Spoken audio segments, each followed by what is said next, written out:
স্বৈরাচারী ফ্যাসিস্ট হাসিনা সরকার আমাদের ভাইদেরকে নিয়ে গেছে। আমাদের যে চিন্তাটা ছিল, মনুষ্যত্ব যদি বিন্দুমাত্র থাকে হয়তো তাদেরকে সিক্রেট ডিটেনশন সেলে ফেলে রেখেছে। বছরের পর বছর, গত 11 বছর রাস্তায় আছে এই আশাটা নিয়ে।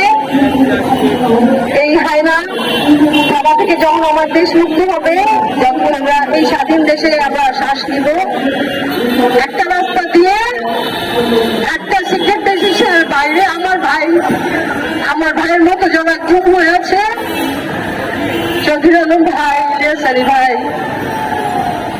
আমাদের বংশের যে সোহেল ভাই, চঞ্চল ভাই, সূত্রাপুরের ভাইরা, উত্তরার আমার সাথে, আমার ভাইয়ের সাথে যত ভাইয়েরা, আমাদের ঢাকার বাইরের, লক্ষ্মীপুরের, সিলেটের, চিটাগংয়ের, রাজশাহীর, পুরা বাংলাদেশের।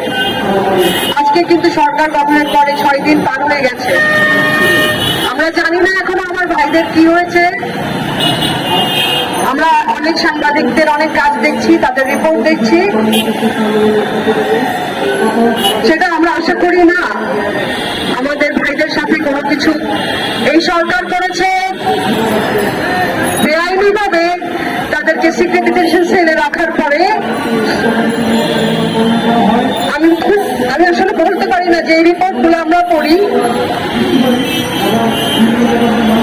তাদেরকে তারা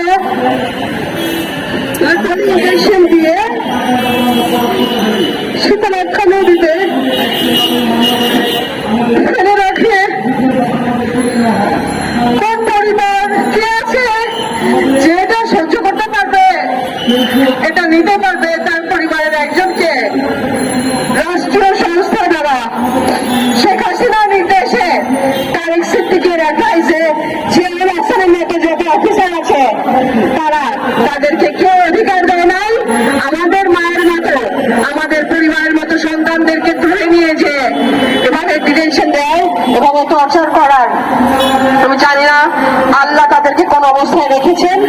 আমি যাই, আমাদের সাথে আপনারা জানেন গতকালকে প্রধান উপদেষ্টার বৈঠক হয়েছেন এবং তিনি আমাদেরকে আশ্বস্ত করেছেন আগামী 24 ঘন্টার মধ্যে জিয়াউল হাসানের মতো, তারেক সিদ্দিকের মতো যারা এই সমস্ত খুনের সাথে জড়িত তাদেরকে অ্যারেস্ট করে তাদের জবানবন্দি দিতে হবে, তাদেরকে বিচারের আওতায় আনতে হবে এবং তাদের কাছ থেকে তথ্য দিয়ে আমাদেরকে দিতে হবে যতগুলো পরিবার গুম আছে, যাদেরকে খুন করা হয়েছে তাদেরকে সরকারের দায়িত্বে, স্বরাষ্ট্র মন্ত্রণালয়ের দায়িত্বে এদেরকে অ্যারেস্ট করার মাধ্যমে প্রত্যেকটা তথ্য নিয়ে প্রত্যেকটা পরিবারের কাছে পৌঁছে দেওয়া হবে।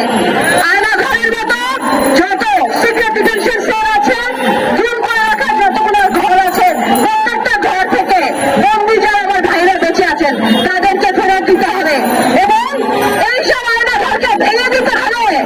এই আয়না ঘর আর থাকবে না বাংলাদেশে। এরকম কোনো আয়না ঘর, এরকম গুম, এরকম খুনের মতো অপরাধ আমরা আমাদের এই স্বাধীন দেশে, যে স্বাধীন আমাদের শহীদ ভাইয়ের রক্তে, আমাদের শত ভাইয়ের শহীদের রক্তে অর্জন করতে হয়েছে, সেই বাংলাদেশে আমরা এত বড় মানবাধিকার লঙ্ঘন আর সহ্য করবো না। আমরা চাই অতি সত্বর 24 ঘন্টার মধ্যে তাদেরকে অ্যারেস্ট করে বিচারের আওতায় আনা হোক।